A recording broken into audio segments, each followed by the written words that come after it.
ይሄንን ወደብ ካንተ ሰርቄ ወስጄዋለሁ ድጋሚ አልመለስልህም የሚልህን መሪ ምንድነው የምታረገው ነው? ኤርትራ ጋር ባለፉት ዓመታት ተፈጥሮ የነበረው የተሻሻለ ግንኙነት አሁን ኦልሞስት ወደ ጦርነት አዝማሚያ ደርሶናል። ከኤርትራ ጋር ሰላም እንዲመጣ ምን ያርግ? ወደቡን ይተው፣ ጥያቄ ይተው፣ እንደራበው እንደተቆለፈበት ይኑር። ሶማሌላንድ ጋር ተፈጥሮ የነበረ በአግባቡ ሳይታሰብበት የተመሰረተ ሜሞራንደም ኦፍ አንደርስታንዲንግ እንደገና እንዲፈርስ ይሄ የወያኔ ቁራጭ ድሮም ወያኔ ጋር ያደጉ ናቸው እነ ክርስቲያን ታደለና ደሳለኝ ጫኔ።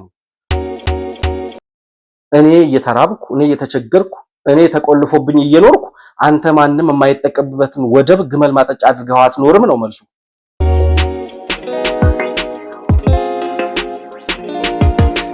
ሰላም ለእናንተ ይሁን። የተከበራችሁ የመሆን መልቲሚዲያ ቤተሰቦች እንደምን አላችሁ? ይህ መሆን መልቲሚዲያ ነው። ዛሬም እንደተለመደው በተመረጡ ሀገራዊ ጉዳዮች ላይ ከእናንተ ጋር ቆይታ የምናደርግ ይሆናል። እስከ ፕሮግራማችን ፍጻሜ አብራችሁ እንድትቆዩ የምጋብዛችሁ ብሩክ የሺወርቅ አሰፋ ነኝ።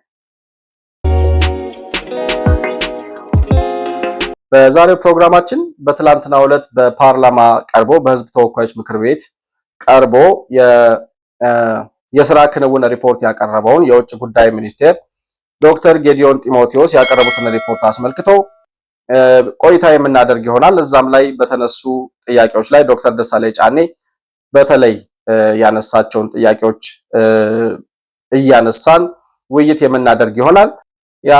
በኢትዮጵያ ፖለቲካ ውስጥ እንግዲህ አሁን የምናያቸው በተቃውሞ ጎራ ካሉ ተቃዋሚዎች መካከል በፓርላማ ውስጥ ተቀምጠው በየፓርላማው እንቅስቃሴ ውስጥ በማንኛውም ስብሰባ ላይ የተቃውሞ ሐሳብ ብቻ ሲያራምድ የምናየው ሰላም ይምጣ እያሉ ከሚያወሩት ከሚጠይቁ ሰዎች መካከል አንዱ ደሳለኝ ጫኔ ነው። ዶክተር ደሳለኝ ጫኔ ነው እና ይሄ ሰውዬ ሰላም ይምጣ ጦርነት ይቁም ምናምን ይላል። ቢያንስ የፖለቲካ አመራር ውስጥ ያለ ሰው ነው። ይሄ ሰውዬ የአማራ ክልል ተወካይ ነው። አብሮት የነበረው ክርስቲያን ታደለ የሚባለው የአብን አባል እዛው አማራ ክልል ውስጥ አብሮት የምርጫ ውድድር የምርጫ ቅስቀሳም የምርጫ ውድድርም ሲያደርጉ ከዛም በኋላ በህዝብ ተመርጠው ፓርላማ ሲገቡ አንድ ላይ የአብን አባልን በመሆናቸው በጣም እንደሚቀራረቡ ነው የማውቀው ክርስቲያን ታደለና ደሳለኝ ጫኔ። ስለዚህ ደሳለኝ ጫኔ ክርስቲያን ታደለ ለምን እንደታሰረ ያውቃል እና በሰላማዊ መንገድ አልነጋገርም ብሎ አልደራደርም ብሎ ወደ ጦርነት የገባውን ታጣቂ ቡድን እደግፋለሁ ብሎ ያው መንግስት ውስጥ ተቀምጦ የመንግስት ስልጣን ይዞ ከመንግስት ጋር አብሮ እንደ መንግስት የሚወስናቸውን ውሳኔዎች የሚሸራሸሩ አጀንዳዎችን እያሳለፈ ለጠላት ወይም ለዛ ለታጣቂው ሽፍታ ቡድን እየሰጠ እንደነበር ከደሳለኝ ጫኔ በላይ ማንም የሚያውቅ የለም ስለ ክርስቲያን ታደለ ማለት ነው።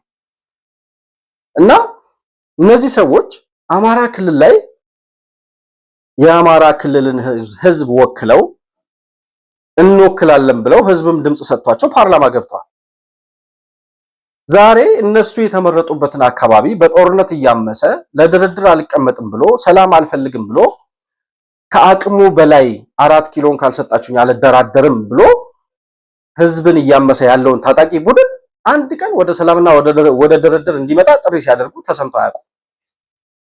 ደሳለኝ ጫኔ አንድ ቀን ስለፋኖ እያደረገ ያለው ነገር ልክ አይደለም፣ ትምህርት ቤት መዝጋት የለበትም፣ ተማሪዎች መግደል የለበትም፣ መምህራንን መግደል የለበትም ብሎ ሲናገር ሰምቼው አላውቅም።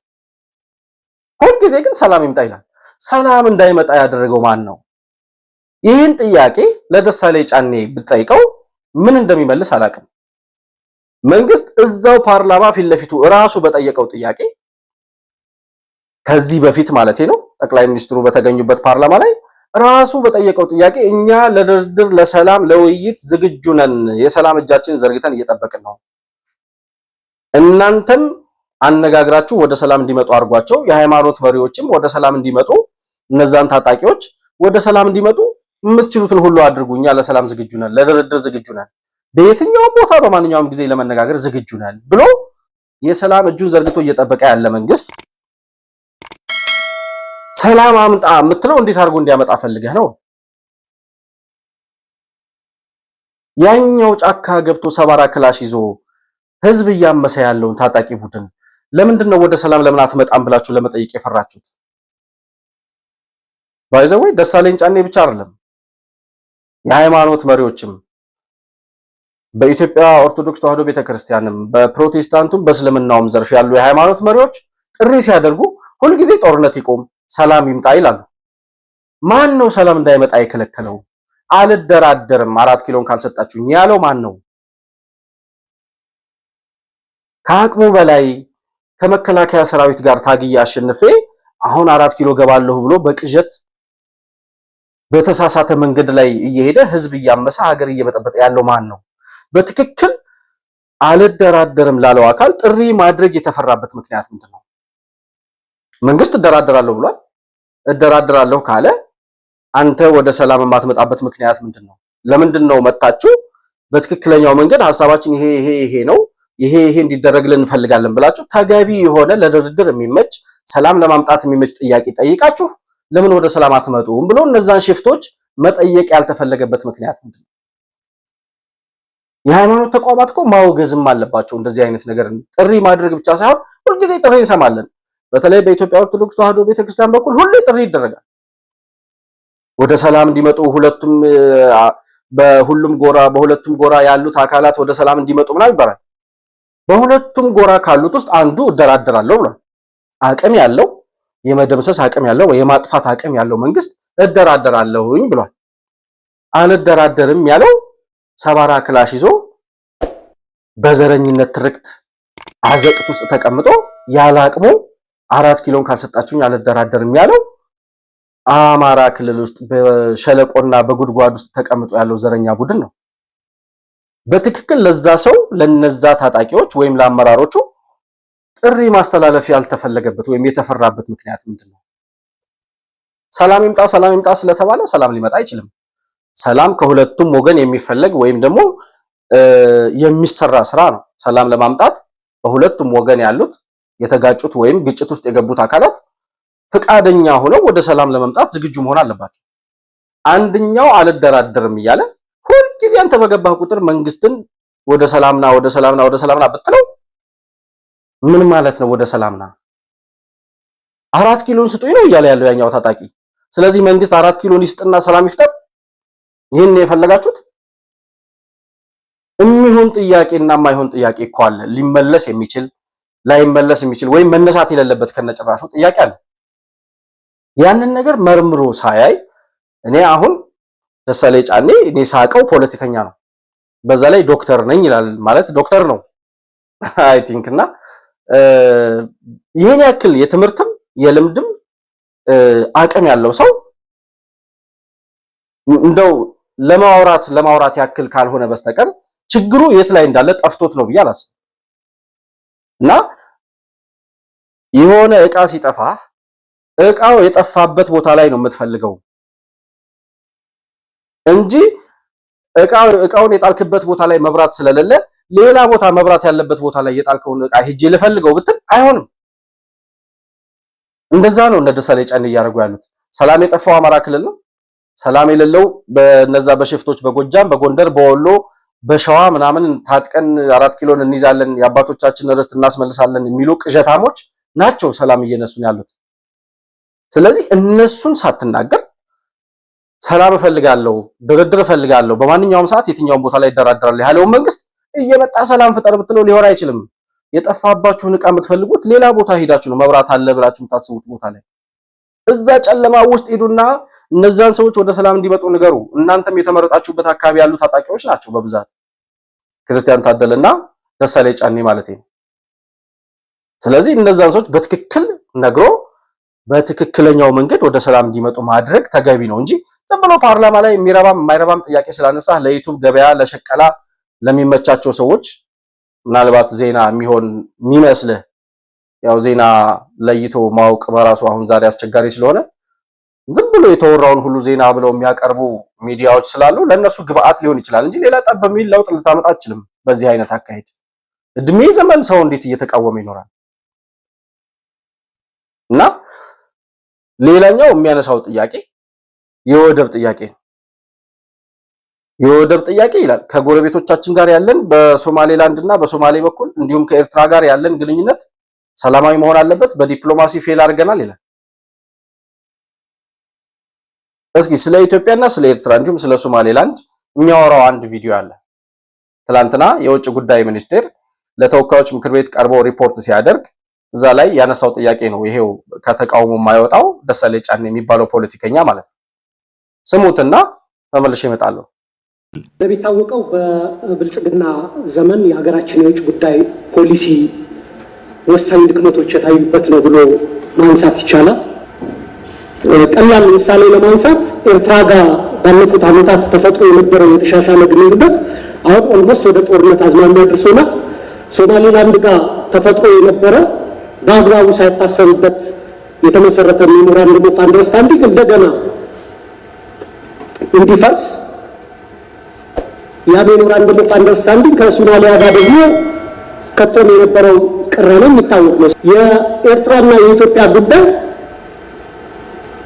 አሁን ኦልሞስት ወደ ጦርነት ጅማሮ እየወሰደ ያለ የቃል ጦርነቱ የተጀመረበት ሁኔታ ያለ ይመስለኛል እና ሀገራችን ከኤርትራ ጋር ያላት ዲፕሎማሲያዊ ግንኙነት እንዴት ይገለጻል? የዲፕሎማሲ ሽንፈት ደርሶብናል ይላል። እንደሰማችሁት ወጥነት የሌለው የዲፕሎማሲ ወይም ከአጋሮቻችን ጋር ከጎረቤቶቻችን ጋር ያለን ግንኙነት ወጥነት የለውም። ትላንት ከኤርትራ ጋር ሰላም ነበር፣ ዛሬ ሰላም የለም ይላል። ከሶማሌላንድ ጋር ሜሞራንደም ኦፍ አንደርስታንዲንግ ወደብ ለማግኘት ተፈራርመን ነበረ። አሁን ያ ይፍረስ አይፍረስ የተፈራረምነው ስምምነት የሚታወቅ ነገር የለም፣ በመንግስት አልተገለጸም። ሲጀመር ፖለቲካ ውስጥ ኖር ያለው ስለ ፖለቲካ አውቃለሁ የሚል ሰው በአንድ ሀገር ላይ ወይም በሁለት ሀገራት መካከል ወጥ የሆነ የእድሜ ዘመን ሰላማዊ ግንኙነት ሊኖር አይችልም። ቢኖርም የሁለቱንም አገር ጥቅሞች ያማከለ ነው መሆን ያለበት። በፖለቲካ ውስጥ ዘላቂ ጥቅም እንጂ ዘላቂ ወዳጅ የለም። ስለዚህ ኤርትራ ጋር ሰላም በፈጠርንበት ሰዓት ሁለቱም ወደ ሰላም ለመምጣት ዝግጁ ነበሩ።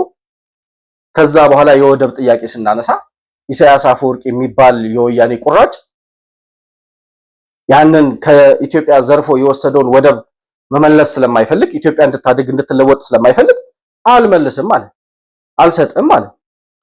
ከዛ ሲቀጥል በሰሜኑ ጦርነት ወያኔ ካልተደመሰሰ በስተቀር የፕሪቶሪያ ስምምነት የሚባል ነገር የለም፣ ወያኔ መጥፋት አለበት በሚለው አቋሙ ከጠቅላይ ሚኒስትሩ ጋር ከዶክተር አብይ ጋር በመለያየቱ በዚህ አቋም ልዩነት ውስጥ ግጭት ውስጥ ገባ። ምንድን ነበር የኢትዮጵያ መንግስት ማድረግ የነበረበት? ከኤርትራ ጋር ሰላም እንዲሆን ዲፕሎማሲው ወጥነት ያለው እንዲሆን የነበረው ሰላም እንዳይጠፋ ምን ማድረግ ነበረበት የኢትዮጵያ መንግስት? ወያኔን መደምሰስ፣ የፕሪቶሪያውን ስምምነት ጥሶ ትግራይ ውስጥ ህዝብ መሃል ተደብቆ የነበረ ሽፍታን አጠፋለሁ ብሎ ከዛ ህዝብ ላይ መተኮስ ነበረበት።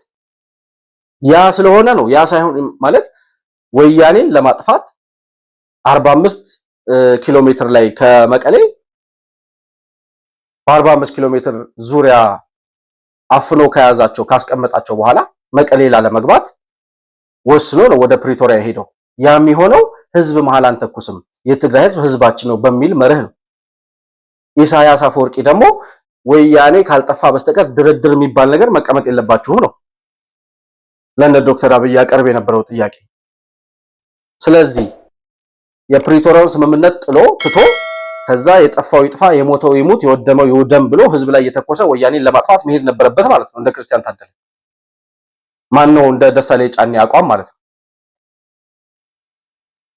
ምን ያድርግ? ምንድነው መሆን የነበረበት? የኤርትራን ዲፕሎማሲ ለማስቀጠል ምን ማድረግ ነበረበት? ይሄን ጥያቄ ነው መመለስ ያለበት ደሳለኝ ጫኔ። ወጥነት የሌለው ዲፕሎማሲ አለ? አዎ አለ። በሁለት ሀገራት መካከል ዘላቂ ጥቅም እንጂ ዘላቂ ፍቅር ወይም ዘላቂ ወዳጅነት የሚባል ነገር የለም። ጥቅምህን እስካላስከበርክ ድረስ ከአንድ ሀገር ጋር ወዳጅ ልትሆን አትችልም። ሁለት ሀገራት የሚዋደዱትና ዲፕሎማሲያቸው ዘላቂ በሆነ መንገድ ለብዙ ዘመናት ወይም ለረጅም ጊዜ ሊቆይ የሚችለው የሁለቱም ሀገራት ጥቅም ተመጋግቦ የሚሄድ ጥቅማቸውን አስከብረው መሄድ እስከቻሉ ድረስ ብቻ ነው። ከዛ በተረፈ አንተ የራስህን ሀገር ህልውና ጥቅም ባልከው መንገድ መጥቶ ይሄን ካላደረክ ብሎ ተጽዕኖ ለማሳደር የሚፈልግ የውጭ አካል እሱ ጋር ወዳጅነት ሊኖርህ አይችልም። የትግራይ ህዝብ ላይ ካልተኮሳችሁ ወያኔ ካልተደመሰሰ የጠፋው ጠፍቶ ያለቀው አልቆ ወያኔ መጥፋት አለበት በሚል አቋሙ ከዶክተር አብይ ጋር ተለያየ። በዚህ ምክንያት የዲፕሎማሲ ችግር ተፈጠረ። እሺ ልክ ነው። ምን መስራት ምን ማድረግ ነበረበት የሚለውን ጥያቄ ግን አይመልስም ደሳለኝ ጫኔ። ግን ዛሬም ይጠይቃል። ሌላው ከኤርትራ ጋር ያለውን ግንኙነት አስመልክቶ የሚያነሳው ጥያቄ የወደብ ጥያቄ ነው። የወደብ ጥያቄ ኢትዮጵያ ያስፈልጋታል ይላል። እሺ ከዛ ግን በጦርነት በምናምን መሆን የለበትም፣ በሰላማዊ መንገድ በዲፕሎማሲ መሆን አለበት። አዎ መንግስት እየሄደ ያለበት መንገድ ምንድን ነው? ማን ነው ጦርነት ልክፈት ያለው? ጠቅላይ ሚኒስትሩ በስነ ስርዓት አንተ ባለህበት ፓርላማ ውስጥ ተገኝቶ ኤርትራ ጋር ወደብ ለማግኘት ብለን አንዋጋም ብሎ ባንደበቱ የተናገረው ለምንድን ነው? ያንን ሰምቷል ይሄ ሰውዬ። ሰምቶም ግን ዛሬ ጦርነት አያስፈልገንም፣ ወደ ጦርነት መግባት የለብንም ይላል። ወደ ጦርነት እንዳንገባ የኢትዮጵያ ፍላጎት ብቻ ነው ወይ ወሳኙ? ኢትዮጵያ ወደብ ያስፈልጋታል ብለህ ካመንክ ያንን ወደብ አልሰጥም ብሎ እሱም ላይ የተጠቀመበት የግመል መጠጫ አድርጎ ኢትዮጵያ በራሷ ሀብት ያሰራችውን ወደብ እያዛገውና ወደ አፈርነት እየመለሰው ያለውን ደንቆሮ መሪ ምንድነው የምታረገው ነው? አንተ ወደብ ያስፈልገኛል ብለሃል፣ ስጠኝ እያልክ ነው። በሰላማዊ መንገድ ለዓለም መንግስታት አሳውቋል። የኢትዮጵያ መንግስት ዓለም አቀፍ አጀንዳ እንዲኖረው አድርጓል የወደብ ጥያቄ። ስለዚህ ይሄን የወደብ ጥያቄ ይዞ ከኤርትራ መንግስት ጋር የሚያደርገው ድርድር ፍሬ ካላፈራ ኢሳያስ አፈወርቂ ባለፈው የ34ኛ ዓመት የነጻነት ከባርነት ወጣሁበት የሚለውን የባርነት ታሪኩን ሲያከብር የብልጽግና መንግስት እያለ የኢትዮጵያ መንግስት እንዴት ሲያብጠለጥል እንደነበር ሰምተናል። ይህን ሰውዬ ምንድነው የምታረገው? ወይ ወደብ አያስፈልገንም አንድ ጊዜ ሄዷል፣ ስለዚህ ከዚህ በኋላ ያን ወደብ ለማግኘት ብለን ወደ ጦርነት መግባት የለብንም፣ እንደዚሁ እንደተቆለፈብን በድህነት እንኖር፣ አንድ አቋም መያዝ ነው። ይሄ የወያኔ ቁራጭ ድሮም ወያኔ ጋር ያደጉ ናቸው እነ ክርስቲያን ታደለና ደሳለኝ ጫኔ። እንደዛ ብሎ አቋም መያዝ አንድ ነገር ነው። ወደብ እንደሚያስፈልጋት አምናለሁ ኢትዮጵያ። እሺ ግን ወደቡን ለማምጣት በሰላማዊ መንገድ ነው መሆን ያለበት። አዎ በሰላማዊ መንገድ ነው መንግስት እየሄደ ያለው። ግን የኤርትራው የሰይጣን ቁራጭ ይህን ወደብ አፍኖ ይዞ አልሰጥም ካለ የኢትዮጵያ ንብረት እንደሆነ ይታወቃል። ዓለም ያውቃል። በህገወጥ መንገድ በነመለስ ዜናዊ ደባ ለኤርትራ የተሰጠ ወደብ እንደሆነ ይታወቃል። የአሰብ ወደብ። ይህን ወደብ አልሰጥም ብሎ ከለከለ። ምንድነው የምታረገው? ጦርነት እኮ ፈልገህ ወደ ጦርነት የምትገባበት መንገድ የለም። ጦርነት ምርጫ ስታጣ የምትፈልገውን ነገር የምታሳካበት የመጨረሻ መንገድ ነው። አሁን የኢትዮጵያ መንግስት መሄድ ያለበትን ርቀት ያህል እየሄደ ነው በሰላማዊ መንገድ። ኤርትራ ግን አልፋ ኢሳያስ አፈወርቂ እንኳን አይደለም የሰላም ድርድሩን ሊቀበል ቀርቶ ከዛ አልፎ የኢትዮጵያ ውስጥ አሉ ያላቸውን ታጣቂ ቡድኖች ለራሳቸው እየጠፉ እየሞቱ እየበሰበሱ ያሉ እንደ ሸኔና እንደ ፋኖ ነኝ የሚሉ ታጣቂዎችን በዛም በዚህም ለመደገፍ ጥረት ሲያደርጉ እናያለን። ከነ ደብረ ጽዮን ጋር ያለውን ጥምረትም ሰምተናል። ግም ለግም የሚባለው አይነት ተረት የሚያስተርት ወያኔና ሻዕቢያ አንድ ላይ ሆነው አሁን የኢትዮጵያ መንግስት ላይ ምን አይነት ተጽዕኖ ሊያሳድሩ እንደሚችሉ በተለይ እነ ደብረ ጽዮን ቡድን እንኳን አይደለም ለሁለት ተከፍለው እንደ ድሮ አብሮነታቸው ራሱ ቢሆን አሁን ባለው የኢትዮጵያ አቋምና ቁመና ላይ ይሄ ነው የሚባል ተጽዕኖ ሊያሳድሩ የሚችሉ አይደሉም። ግን ዛሬም ኢትዮጵያን እበጠብጣለሁ፣ ረብሻለሁ፣ ሰላም እንዲያጡ አደርጋለሁ ብሎ ባሰበበት መንገድ ሁሉ የሚችለውን ድንጋይ እየፈነቀለ ነው ኢሳያስ አፈወርቂ። ስለዚህ ያስፈልገኛል ያልከውን ወደብ አልፈልግም፣ አልሰጥም፣ ያንተን የሰላም ጥሪ፣ ያንተን ወዳጅነት፣ ያንተን ጉርብትና አልፈልግም፣ እንድታድግም አልፈልግም፣ እንድትለወጥም አልፈልግም፣ ይሄንን ወደብ ካንተ ሰርቄ ወስጄዋለሁ፣ ድጋሚ አልመለስልህም የሚልህን መሪ ምንድነው የምታረገው ነው? ይህን ጥያቄ ማን ነው ይመልሰው? ለደሳለኝ ጫኔ የሚመልስለት ሰው ቢኖር ደስ ይለኛል። ጦርነት አንፈልግም፣ አያስፈልገንም። እንኳን ለኛ ገና ትላንት ከወያኔ ጦርነት ያላጋገምን ሰዎች ብዙ በየአቅጣጫው በጥባጭና ረባሽ ያለበት ሀገር ተጨማሪ ጦርነት አያስፈልገውም። ልክ ነው። ግን የህልውና ጉዳይ ነው የወደብ ጥያቄ። አሁን የኢትዮጵያ ኢኮኖሚ እያደገ ነው። በጅቡቲ ወደብ ብቻ ልንቋቋመው ልንቆጣጠረው የምንችለው አይደለም። ህዝብ ቁጥር እየጨመረ ሲመጣ የወደብ ጥያቄ እየጨመረ ይመጣል። ኢኮኖሚ ባደገ ቁጥር የወደብ ባለቤት የመሆን ጥያቄ እያደገ ይመጣል። ዛሬ ስላራበን ነው በሰላማዊ መንገድ የምንጠይቀው ብሏል ጠቅላይ ሚኒስትሩ። ሲርበን የራበው ህዝብ ምክንያታዊነት የለውም። ጉሮሮዬ ላይ ተቀምጠህ ቁጭ ብለህ አላስገባም፣ አላስወጣም፣ አላስበላም፣ አላስጠጣም የምትል ከሆነ እኔ እየተራብኩ እኔ እየተቸገርኩ እኔ ተቆልፎብኝ እየኖርኩ አንተ ማንም የማይጠቀምበትን ወደብ ግመል ማጠጫ አድርገው አትኖርም ነው መልሱ። ይሄን ነው እያለ ያለው የኢትዮጵያ መንግስት። ይሄን ደግሞ ያውቃል ኢሳያስ አፈወርቂ በየትኛውም መንገድ የአሰብ ወደብ ወደ ኢትዮጵያ እንደሚመለስና የኢትዮጵያ ንብረት እንደሆነ ያውቃል። ስለዚህ ሰላማዊ መንገዱን የማይፈልገው ኢትዮጵያ እንድታድግ ስለማይፈልግ ዘርፎ የወሰደውን ንብረት አምጣ እንደሚባል ስለሚያውቅ ያችን ላለመስጠት ነው መንገድ እየዘጋ ዛሬም ሌላ የጦርነት ነጋሪት እየጎሰመ ያለው የኤርትራ መንግስት እንጂ የኢትዮጵያ መንግስት አይደለም። የኢትዮጵያ መንግስትማ ወደ ጦርነት ልግባ ቢል በጣም ከበቂ በላይ ምክንያት አለው። ስለዚህ ጦርነት ፈልገው ለደሳሌ ጫኔ የምሰጠው መልስ ጦርነት ፈልገው የምትገባበት ጉዳይ ሳይሆን የመጨረሻ አማራጭ ስታጣ የምታደርገው ጥቅምህን ፍላጎትህንና ያስፈልገኛል ያልከውን ነገር የምታሳካበት የመጨረሻው መንገድ ነው።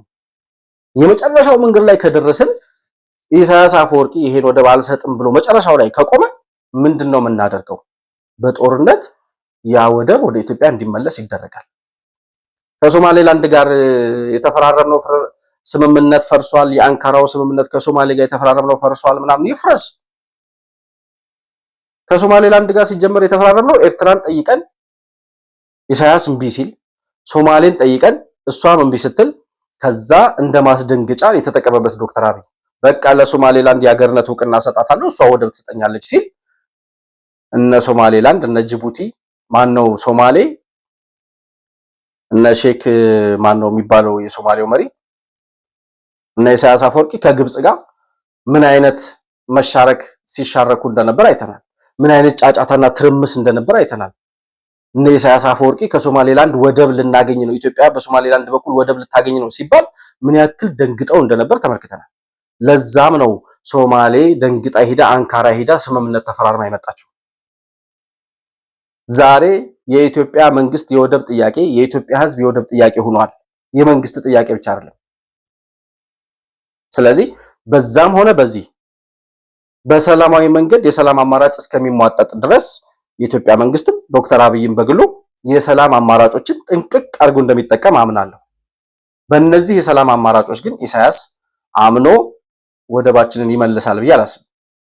ኢሳያስ አምኖ ሰላማዊ መንገዱን ተቀብሎ ወደባችንን እስካልመለሰ ድረስ ደግሞ የተከፈለው ዋጋ ተከፍሎ በኢትዮጵያ መከላከያ ሰራዊትና በኢትዮጵያ ህዝብ ኃይልና ጉልበት ወደባችን ወደ ባለቤቱ ወደ ኢትዮጵያ ይመለሳል እና ዛሬም የሞተ የበሰበሰ ጥያቄ እያነሳችሁ ቢያንስ ራሳችሁን አታስገምቱ። 10 ዓመትና ከዛ በላይ ፖለቲካ ውስጥ የኖረ ሰው መንግስት ምን ያድርግ የሚለውን ጥያቄ መመለስ አለበት። ከኤርትራ ጋር ሰላም እንዲመጣ ምን ያርግ? ወደቡን ይተው፣ ጥያቄ ይተው፣ እንደራበው እንደተቆለፈበት ይኑር? አንዱ ጥያቄ ይሄ ነው። ሁለተኛው ጥያቄ ከታጣቂዎች ጋር ሰላም መስፈን አለበት፣ ሰላም መምጣት አለበት ምናምን የሚል ጥያቄ ምን ያርግ መንግስት? 4 ኪሎን ይስጣቸውና ከዛ በኋላ ሰላም ይመለስ? ይሄን ነው የምትፈልጉት? ነደሳሌ ጫኔ ይሄ በእናንተ የቅዠት ዓለም ካልሆነ በስተቀር በእውነታው ዓለም የሚሆን ነገር አይደለምና ከቅዠታችሁ ንቁ። አንዳንድ ጊዜ የፖለቲካን አካሄድ መረዳትና ማወቅ ትልቅነት ነው እና በዛ ደረጃ ነገሮችን ማየት ብትጀምሩ እንደ ሁሉ ጊዜ እንቶ ፈንቶን ሁሉ እያነሳችሁ ባትቃወሙ መልካም ነው የሚል መልእክት አለኝና ምንም የምታመጡትም የሚመጣም ነገር ስለሌለ ይሄንን ነው ማለት የምፈልገው። ተከብራችሁ ተመልካቾቻችን ለዛሬ የነበረኝ ሐሳብ ይሄው ነው። በሌላ ፕሮግራም እስከምንገናኝ ድረስ ሰላም በያላችሁበት ለእናንተ ይሁን።